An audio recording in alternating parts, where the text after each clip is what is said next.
अस्सलाम वालेकुम। ब्रेक के बाद मैं फिर हाजिर हूँ और एक और नए किस्से के साथ। वो कहते हैं ना, चमन में हर तरफ बिखरी हुई है दास्तां मेरी।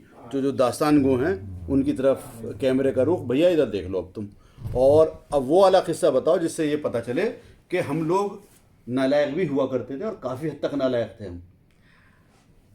नालायक तो मालूम नहीं, मैं तो नहीं था। शरारती। खैर मैं तो नहीं था शरारती। नालायक, जुबैर तो थे खैर सर्टिफाइड नालायक, और अभी भी मालूम नहीं मुझे, लेकिन मैं तो नहीं हूँ नालायक, इन्होंने खुद कबूल लिया। ये वही बात हो गई कि पहले कबूल वालो। सही है, सही है, सही है, सही है। चलिए लेकिन चलिए, आगे गुस्ताखी चलते हैं। गुस्ताखी माफ भाई, दुबई में इनके शहर में हूँ तो मैं इन्हें कुछ कह नहीं सकता। तो ये नालायक भी नहीं है। चलिए आगे बढ़ते हैं। Okay. Middle school. Middle school से इतनी यादें हमारी वाबस्ता हैं, और वो एक एक याद ऐसी है कि अभी भी इतने साल गुजर चुके हैं, घर में बच्चे भी बोलते हैं कि ये ऐसा कौन सा स्कूल है जिसको कभी भूलते नहीं। और पुराने दोस्तों का कभी फ़ोन आ जाए या जिक्र हो तो इतना बेचैन हो जाता हूँ। मैं भी, बॉम्बे भी कोई आता है तो पूरी कोशिश करता हूँ मैं मिल लूँ। अभी दुबई आया तो अपने सारी कॉन्फ्रेंस वॉन्फ्रेंस को तो ताक पे रख के हम ही लोग साथ में कॉन्फ्रेंस इधर कर रहे हैं, सब कुछ छोड़ के। तो हमारे लिए ये बहुत ज़्यादा इम्पोर्टेंट है, और हमारा ये एक विरासत है जिस विरासत को हमको कैरी फॉरवर्ड करना है, और हम कोशिश करते हैं कि हमारे बच्चों को भी पता चले कि हम लोगों ने कैसा स्कूल में वक्त गुजारा है। और अल्हम्दुलिल्लाह मैं सबसे ज़्यादा शुक्र अदा करना चाहता हूँ। अल्लाह का लाख लाख शुक्र है, हमारे माँ बाप का एहसान है कि हम ऐसी जगह रहते थे कि हमें जामिया में पढ़ने का मौका मिला और हमने इंजीनियरिंग करी। अगर बहुत एक हकीकत है, ज़मीनी हकीकत है, ओखला में रहते हुए कहीं और से इंजीनियरिंग करना, ये सब करना बहुत मुश्किल था। उस ज़माने में इतने रिसोर्सेज भी नहीं थे। बहरहाल हमने पढ़ाई के साथ साथ में बहुत कुछ किया, और मैं इतना पढ़ाई में ख़राब भी नहीं था। मेरे भी सेकंड थर्ड पोजीशन आती थी, लेकिन मैं रात में अपनी पढ़ाई कंप्लीट कर लेता था। एक ज़माने में हमको ख़त क्या लगा था, मॉर्निंग शो देखने का बड़ा ख़त लगा था हमको। तो हम लोग क्या करते थे कि गिरने पे। थोड़ा गिरान लेनी, हमारे पास साइकिलें थी, तो हम लोग सपना पे इधर उधर में पिक्चरें देखने के लिए क्या करते थे। कौन कौन थे तुम्हारे साथ? मैं, शमीम हैदर, अबे उनके सबके नाम लो। शमीम हैदर, अशर जमाल, और नवेद पन्नू, और अमजद नसीर हाशमी, आइए तुम भी आ जाओ। और आदिल नज़ीर जुबैरी। हम सब लोग को एक ज़माने में हुआ कि मॉर्निंग शो देखने का बहुत लग गया, और उस टाइम पे 90 पैसे का टिकट हुआ करता था, या 1 रुपये 90 पैसे का, मुझे ध्यान नहीं है। तो ये तो बता दो, मॉर्निंग शो में फिल्में कौन सी अरे चलती आप थी? वहीं तो चले भाई बैठिए। मॉर्निंग फॉल में जो फिल्में चलती थी वो थोड़ी सी मतलब ऐसी वैसी भी रहती थी, थोड़ा मतलब देख लेते थे। खैर जो भी है, नाम तो मैं बता नहीं सकता कौन कौन सी फिल्में रहती थी। तो एक फिल्म का हम लोग क्या करते थे, बस्ते जमा करा देते थे नसीर भाई के होटल पे। अब उनसे हमारी अच्छी बातचीत थी, अल्लाह बख्शे उन्हें। असफर साहब को ये बात बहुत बुरी लगती थी कि हम लोग पिक्चर देखने जा रहे हैं, तो वो हमारे बीच में से बस्ते उनसे ले लेते थे कि मैं तेरे साले घर पे दे के आऊंगा, तुम पिक्चर देखने जा रहे हो। बट इसमें सबसे ज्यादा खास बात ये थी, हम किसी भी पिक्चर का एंड नहीं देख पाते थे, क्योंकि हमको छुट्टी होने से पहले पहले पहुंचना भी होता था। तो एक दिन हम लोग अलंकार पे गए पिक्चर देखने, तो उसमें तांगे पे अमिताभ बच्चन बना हुआ था, और पंजाबी पिक्चर थी। तो मैंने कहा था साला पंजाबी पिक्चर में अमिताभ बच्चन है तो मजा आ जाएगा साला, इसमें ये पिक्चर देखते हैं।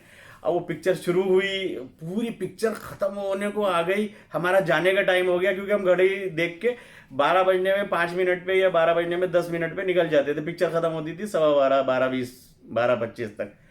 तो अमिताभ तो आया ही नहीं पूरी पिक्चर में। तो हमने सोचा कि ठीक है भाई, अभी असफर तो हमारे बस्ते जमा कर ही लेगा, घर पे दे भी देगा, तो हम देख के जाएंगे साला अमिताभ है किधर इसमें। लास्ट के सीन में हीरो हीरोइन को तांगे में बिठाने आया। तो वो एक बहुत किस्सा था, वो हम लोगों ने बहुत दिन याद किया। और एक 31 अक्टूबर को तालीमी मेला लगा हुआ था, तो हम लोग उसमें भी बीच में से गच्चा दे के जो है पिक्चर देखने गए थे। तो वो तो मैं बहुत ज़्यादा बता नहीं सकता, लेकिन वो भी एक बहुत दिन हमेशा याद रहेगा कि कैसे, किन हालातों में हम घर वापस पहुंचे। स्कूल की बात करें तो जब हम लोग 7th क्लास में थे, तो रजिया यूनुस मैडम हमको इंग्लिश पढ़ाती थी, बहुत बेहतरीन मैडम। और इतना अच्छा वो पढ़ाती थी। लेकिन हम लोग थोड़ा शैतानी करते थे, तो थोड़ा कभी कभार नाराज़ हो जाती थी हमसे। लेकिन सबसे पहले मैं ये क्लैरिफाई करना चाहूँ कि पढ़ाई ख़त्म होने के बाद में जब भी वो मिली तो उन्होंने बहुत प्यार किया, और हमको ये कम्प्लीमेंट दिया कि तुम जैसे स्टूडेंट्स मुझको नहीं मिले पहले, शरारती भी और सुनने वाले भी। तो वो हमेशा हमारा जो सेक्शन था उसको बोलती थी कि दट कूड़ा, पूरा कूड़ा है ये। और हमेशा बोलती थी कि भाई तुम मैनर्स कब सीखोगे। तो मैं आहिस्ता से बोल देता था कि कल सीखेंगे हम। कचरा। तो कचरा दट कूड़ा तो उनका हमारे लिए पेटेंट था मामला। तो हम, उनका पीरियड होता था 8th पीरियड होता था, और 7th पीरियड हमारा खेल का पीरियड होता था, खेल के पीरियड में जब हम लोग सब लोग खेल के पीरियड में जाते थे अटेंड करने, उस बीच में हम थोड़ा टाइम निकाल के सबके डेस्क उल्टे कर दिया करते थे। अब जब मैडम का पीरियड शुरू होता था तो पीरियड का एक खासा हिस्सा वो सीधा करने में निकल जाता था।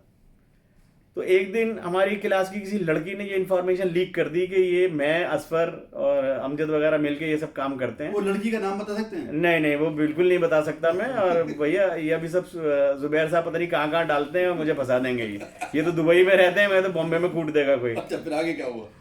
तो मैडम को पता चल गया तो खैर बहुत कुछ उसमें नाराजगी हुई। हमारी ऊपर वाली क्लास थी, अगर आप लोगों को याद हो तो, जिसके नीचे हम लोग बोलते थे एक टनल है जो फील्ड के साथ में जो क्लासेस है ऊपर वाली, नया ब्लॉक उसको बोलते थे। तो उसमें हमारी क्लास थी। तो खैर कल्पिट्स जो है आइडेंटिफाई हो गए, मिर्जा असफर बेग और हारून सिद्दीकी। और मैडम ने अपने को जो लैंडिंग थी, जो स्टेयरकेस से उतरने की, उधर में बुला लिया। तो सबसे पहले उन्होंने असफर को मारना शुरू किया अपने पर्स से। तो जब वो असफर को मार रही थी तो मेरी हंसी नहीं रुक रही थी, बेसाख्ता बहुत हंस रहा था मैं। और जब वो मुझे मार रही थी तो असफर की हंसी नहीं रुकती थी। वो बेचारी थक गई तो उन्होंने फाइनली क्या किया, केस पापा को रेफर कर दिया, यूसुफ पापा को। बस तो फिर तो मैडम ने बोला अब क्यों नहीं भाई, you are not laughing now, why you are not laughing now, why you are not laughing now. तो फिर तो हमारी हंसी सिट्टी विट्टी सारी गुम हो गई। और खैर कैसे भी हमको यूसुफ पापा के पास ले जाया गया। यूसुफ पापा ने पूछा भाई तू है किसका, तू है किसका? तो असफर ने तो बोल दिया मिर्जा जी का। उसको पहचान भी गए वो। मैंने बोला मैं हाफिज साहब का हूँ, यास्मीन का बेटा। जितने रिश्ते थे मैंने सारे बता दिए पापा को। मैं सफिया का भाई हूँ, जो उनकी बेटी की, हमारी बड़ी बहन उनकी नजमुत सहरबाजी साथ में थी, मैं उनका छोटा भाई हूँ। तो पापा का ऐसे घड़ी उतरना और अंगूठी उतरना सबको मालूम ही है कि अगर उतर गई तो बस आदमी गया काम से। तो घड़ी का उन्होंने एक बार खोला, फिर दूसरी दफा बंद किया, फिर हल्का सा खोल के ठीक है नेक्स्ट टाइम मत करना, आगे से कंप्लेंट नहीं आनी चाहिए। वो ऐसा वो एहसास मुझे आज भी होता है, ऐसा लगता था जैसे सजाए मौत टल गई हमारी। बिल्कुल। बहुत सारे किस्से हैं।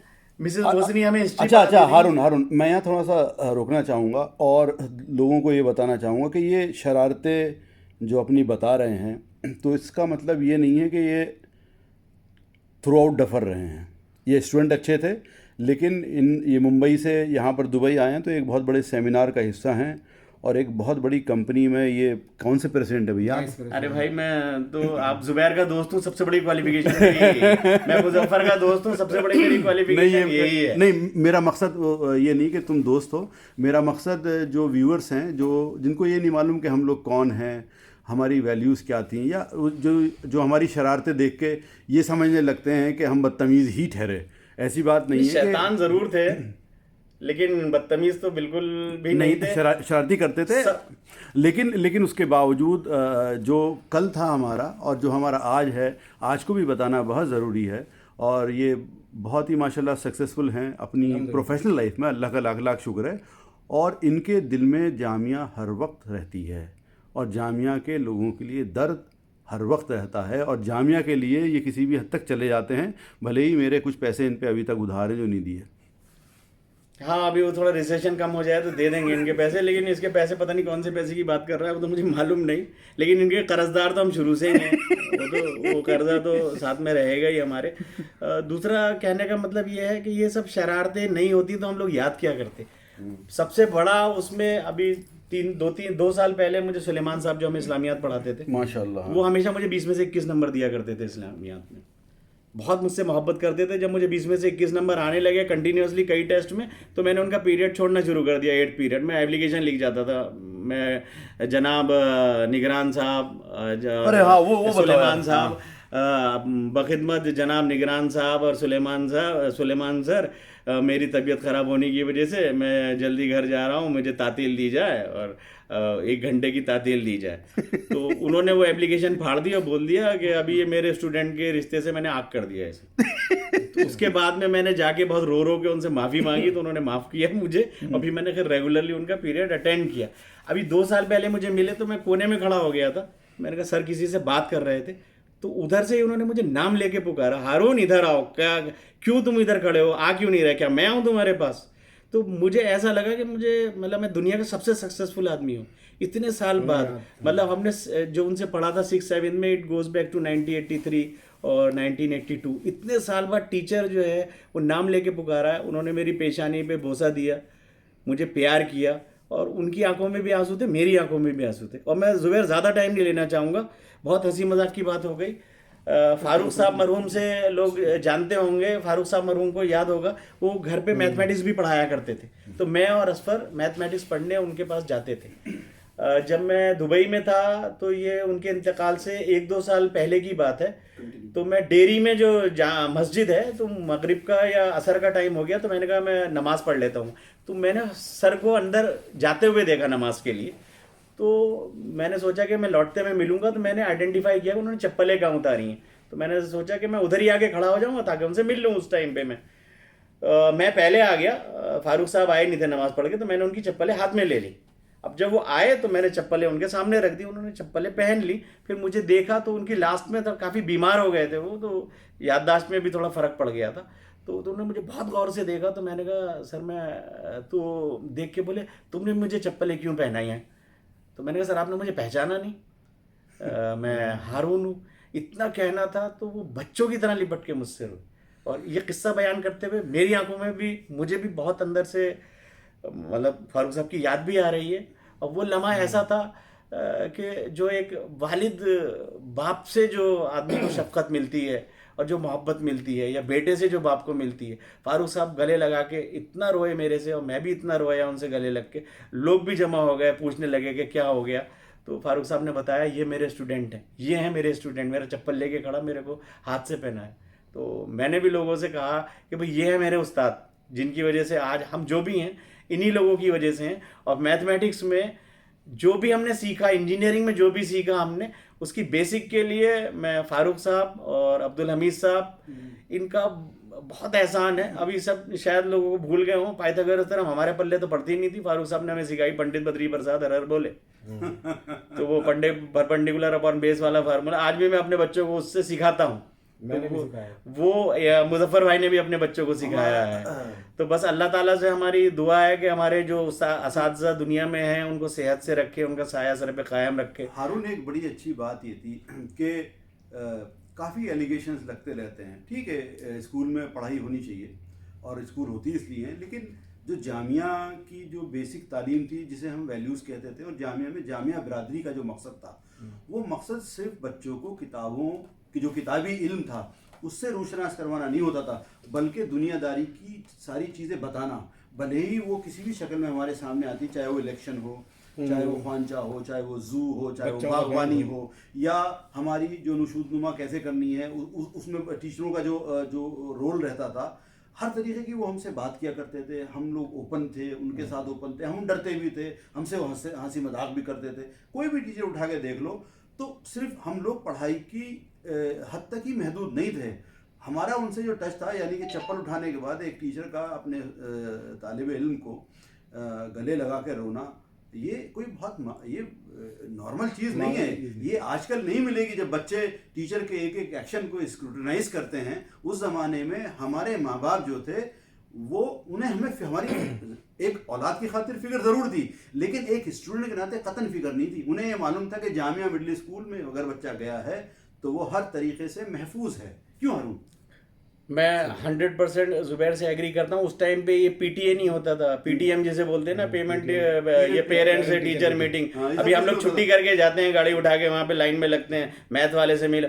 वहाँ का पीटीएम क्या होता था, संडे में सर घर पहुँच जाते थे कि तुम्हारा लड़का जो है ना यहाँ खड़ा रहता, वहाँ खड़ा रहता, और अब्बा अम्मा भी आगे पीछे पूछते नहीं थे, उन्हीं के सामने ठोक देते थे बराबर, गलती हो या ना हो। तो अगर सर ने बोल दिया तो बस, अगर हमने देख लिया कि यूसुफ पापा आज घर आए हैं, तो भैया 90% तो ठुकाई पक्की है ही है, तो वो तो रेडी हो जाते थे। हारून की ये बदनसीबी थी कि पापा ने घड़ी नहीं उतारी, और मैं उन चंद खुश नसीबों में से हूँ जिनके लिए पापा ने घड़ी उतार ली थी, जिसमें पापा ने घड़ी उतार ली थी।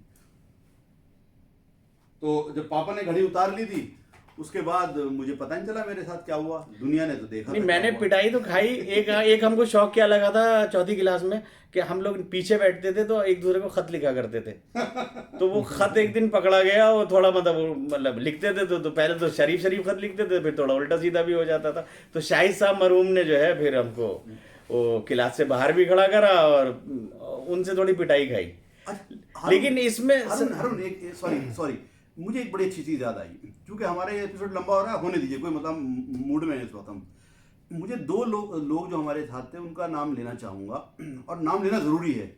मुजफ्फर याद होगा, और वो बहुत काबिल लोग थे, दोनों का मैं नाम लेता हूँ। एक शरफुद्दीन और एक लड़की होती थी शाइस्ता नसीर। अमजद नसीर की बहन। हाँ, अच्छा, शरफुद्दीन के बारे में बता दूं। वो बंदा, उसने बीओएमएस किया, डॉक्टर है और शायद उसकी प्रैक्टिस है अपनी, लेकिन वो कहानियां लिखता था, लेकिन कहानियां लिखता नहीं था उर्दू में, वो एनिमेट करता था। वो लड़का लड़की कुम्हार गधा है मजदूर, बहुत जबरदस्त वो सब वो बनाता था, और एनिमेशन के जरिए वो उसको एक पेज के बाद दूसरा पेज, दूसरे के बाद तीसरा पेज, वो जैसे जैसे कहानी आगे बढ़ती जाती तो उसी एक्शन को रेप्लिकेट करता जाता था। और इसके साथ इसी तरह से शाइस्ता नसीर का मुझे अच्छी तरह याद है, उसको हमेशा डांट पड़ती थी, क्योंकि हम उससे पीछे वाली बैठती थी 7B में, वो बैठती थी, और निखत थी और एक रिजवाना सर, ये लोग बैठा करते थे। अब शाइस्ता मुस्तकिल बिजी साहब, किस बात में बिजी, पता चला कि उसमें अफसाने लिखा करती थी भाई साहब वो। हाँ, बहुत अच्छे लिखती थी। और उसके अफसाने हमारे तो भैया समझ में नहीं आते थे, क्योंकि बहुत ही हाई क्लास लिखती थी। तो ये उस जमाने में खुदादाद इन लोगों को इनकी सलाहियतें थी, वो शरफुद्दीन की और शाइस्ता की। और भी एक दो लोग थे, क्या करते थे एक साथ, तुम बता सकते हो ना? एक हमारे रेहान थे, उनको वो भी लिखते थे। खैर रेहान ओशो जिनको बोलते थे। अच्छा, तो वो भी खैर अलग किस्सा है, वो नेक्स्ट एपिसोड में उसको कवर करेंगे, इतना टाइम नहीं है। जो इन्होंने टैलेंट की बात करी, तो हफीजुद्दीन साहब जो थे हमारे ड्राइंग के टीचर, ड्राइंग के टीचर, तो उन्होंने हमको इकबाल मंजिल के सामने बिठा दिया, जहाँ पे अपना फ्लैग पोस्ट लगा हुआ था, जो उसके सामने, कि ये बिल्डिंग का नक्शा बनाओ, तुम इसका स्केच बनाओ। तो मैंने शुरू किया, तो मेरे को थोड़ा ये हुआ कि अपना मतलब निकलने का है यहाँ से कैसे भी। मैं उनके पास गया, मैंने कहा सर ये इतनी सी तो शीट है, इस पर इतनी बड़ी बिल्डिंग कैसे बनेगी? तो या तो मुझे बड़ी शीट दे दीजिए या मुझे जाने दीजिए, मेरे से इतनी छोटी शीट पे बनेगी नहीं। तो बोले हाँ ये तो बहुत अच्छी बात है। अभी वो जो ड्राइंग में जो पंच लगा रहता है ना छोटा सा, बोले इसमें से देखो तुम्हें क्या क्या दिख रहा है। तो मैंने कहा ये इकबाल मंजिल दिख रही है, सदर दरवाजा दिख रहा है, मुझे ये दिख रहा है। तो बोले अच्छा अब एक काम करो, जरा हाथ अपने जो है ना थोड़ा पीछे फेर लो अच्छी तरीके से। तो मैं समझ गया, तो मैंने कहा नहीं सर मैं बना लेता हूँ, कोई ऐसी बात नहीं। बोले नहीं तुम्हें दिख नहीं रहा है ना कि इतनी छोटी चीट पे आएगा नहीं। उन्होंने निकाली अपनी बैंत, और फिर जो है ना दोनों हाथ करके, और उनका रूल ये था कि जितनी दफा आपने हाथ पीछे किया तो उतने ही डंडे और पड़ेंगे। तो भैया एट ए टाइम मुझे अभी भी याद है, मैंने गिने थे, उन्होंने तकरीबन 12 से 15 मारे मेरे, और काफी अच्छी तरीके से मारे। और उसके बाद में 15 मिनट में अच्छा स्केच बन गया, बना के जमा कर दिया। और सबसे बड़ी बात क्या थी, उस पे उन्होंने मुझे शाबाश भी दिया। अच्छा। और इसमें मैं एक चीज कंटिन्यूएशन में ऐड करना चाहूंगा कि तीसरी क्लास में मेरी फर्स्ट पोजीशन आई थी क्लास में। अच्छा। और हमारे अच्छा क्या, अच्छा तुम्हें आज भी गुरूर नहीं है उस बात का? नहीं, बहुत गुरूर है मुझे। और मैं बताना चाहूंगा कि मैंने उसको सेलिब्रेट कैसे किया। मेरी फर्स्ट पोजीशन आई, जो हमारा मिडिल स्कूल का कार्ड रहता था उसमें अव्वल लिखा आया, और नंबर भी बहुत अच्छे थे उसमें। तो हमारे क्लास टीचर थे रशीद साहब थे, जो कान बहुत ज्यादा मोड़ते थे। तो मैंने घर जाके पता, क्योंकि कोई पेरेंट्स तो आते नहीं थे ये कार्ड वगैरह लेने के लिए, तो एक हमारी जमाल की जो बहन है उसनाराबाजी, वो हमारी गार्जियन थी स्कूल में, उन्हीं के साथ आता जाता था मैं। उन्होंने कार्ड भी ले लिया, घर जाके बताया भाई इसके बहुत अच्छे नंबर हैं। तो हमने डिमांड करी घर पे कि हमको एक आधा किलो का लड्डू का डिब्बा और एक गेंदे के फूल का हार चाहिए। तो उस जमाने में जैसे आज बच्चों की ख्वाहिशें पूरी हो जाती हैं, उस जमाने में नहीं हो पाती थी। तो फिर उस पे क्यों चाहिए तुम्हें? मैंने कहा नहीं मुझे तो चाहिए। अच्छा, लड्डू ओखला में अच्छे नहीं मिलते थे, लोग जंगपुरा से लेके आते थे। बिल्कुल। तो मैंने कहा मुझे भोगल से जंगपुरा से लड्डू मंगा के दो। तो वो खैर कैसे भी 1 किलो लड्डू आ गए, आधा किलो के 2 डिब्बे। वो हार लेके हम रशीद साहब के घर गए, और रशीद साहब को मैंने हार पहनाया और उनको ये दिया। लेकिन उन्होंने फिर भी जो है ना मतलब कान मरोड़ दिया, बोले और अच्छा कर सकते थे तुम। तो मैंने उनसे एक ही बात पूछी, मैंने कहा तो चौथी में आप तो नहीं पढ़ा रहे ना? तो बोले नहीं, चौथी में हशमत साहब है, लेकिन तुम्हारे अब्बा ने कह दिया निगरानी मेरी रहेगी तुम्हारे ऊपर। तो दोस्तों ये ऐसे किस्से हैं कि जो ख़त्म होने का नाम नहीं ले रहे हैं, ज़िंदगी ख़त्म होने के करीब पहुंच चुकी है। नहीं भाई, करीब नहीं पहुंच चुकी, ये बड़ा है, हमारी तो अभी चालू हुई है ज़िंदगी, बिल्कुल भी नहीं पहुंची है। बहरहाल ही है, आने वाले सालों में ये पता चलेगा कब क्या होता है। लेकिन मिलते हैं एक और एपिसोड के साथ, फिर किसी और के साथ, किसी और जगह। आपका जो फीडबैक है इसके बारे में कैसा रहा उसे कमेंट्स में ज़रूर लिखिएगा, और हो सके तो इसको और आगे तक पहुंचाएं, और किसी को अगर अपना कोई ऐसा किस्सा याद आता है तो मुझे कांटेक्ट करें।